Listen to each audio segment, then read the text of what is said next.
have landed around the world. This is one of 12. I'm never going to be able to speak their words. Got 2 days. Figure something out. I am human. It's their language. Denis Villeneuve's latest film, Arrival, is making first contact with audiences this weekend. The sci-fi thriller is out on wide release after appearing at TIFF back in September. Eli's here with his review. So this is the latest in a long line of alien movies. How does this compare?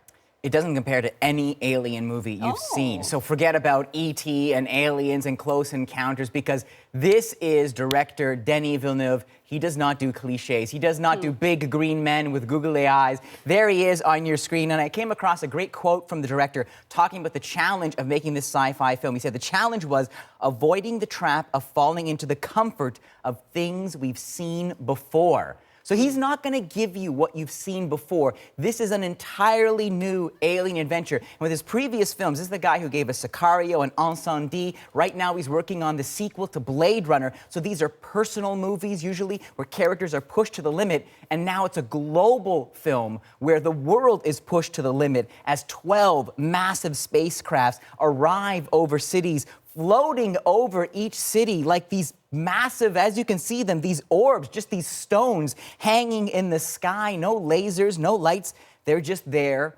waiting, which leads the military and Forrest Whitaker to knock on the door of the world's leading linguist, and Amy Adams. Take a look.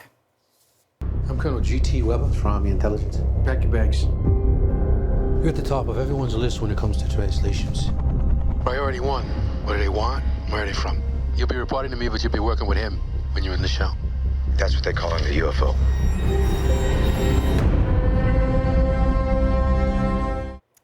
Look at the majestic beauty of that image, those clouds coming in over those Montana green hills, that egg or whatever it is sitting there. And so that is the mission. Crack that egg, crack that mystery. You've got the linguist and you've got Jeremy Renner as the theoretical physicist, and their job is to get inside that craft and try and communicate with our new visitors. Okay, and I so want to ask you, if they get in, what's in there? What do these aliens look like? They're eggs. There's a dozen of them. Like, are you cooking something? Exactly. I want to know, but I don't want to know because I do want to see this film. So what is it about Villeneuve's approach that makes all of this stand out? His patience.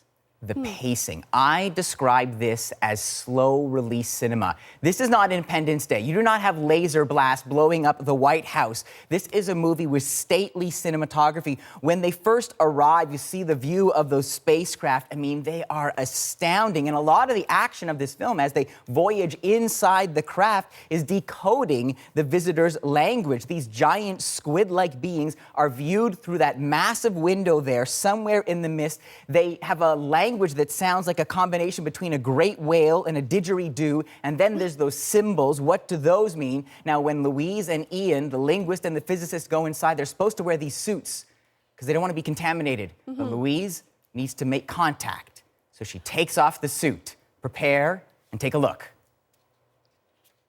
You need to see me. Dr. Banks. She's walking towards the screen.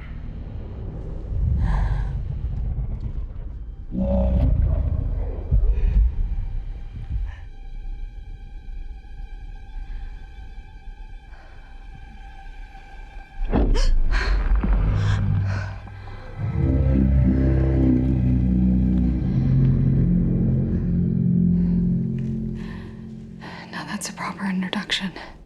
No, don't touch it. Get a sense of the pacing there, that patience, but that amps up the tension. And this is a film that is a mystery. It's a bit like a puzzle box. And I'll tell you this much. I saw this at the Toronto International Film Festival, and I watched it, and if you'd seen me after the film, I was sitting on the sidewalk outside Roy Thompson, basically trying to figure out what I just witnessed. So I just watched it again, and I needed that second viewing because I want to see, do those puzzle pieces fit together? Because by the time you get to the end of the film, you realize some of the things you witnessed at the beginning have changed. So this is a film that is about empathy. It is an experience. It is about compassion, about connecting to others and the real other. And it is certainly worth watching. But if you go, accept the mood, settle in, and make some time afterwards for coffee or drink because you're going to have a lot to talk about exactly what just happened. 4 stars out of 5. Okay, we won't rush through this one. No. Thanks, Eli. You're welcome.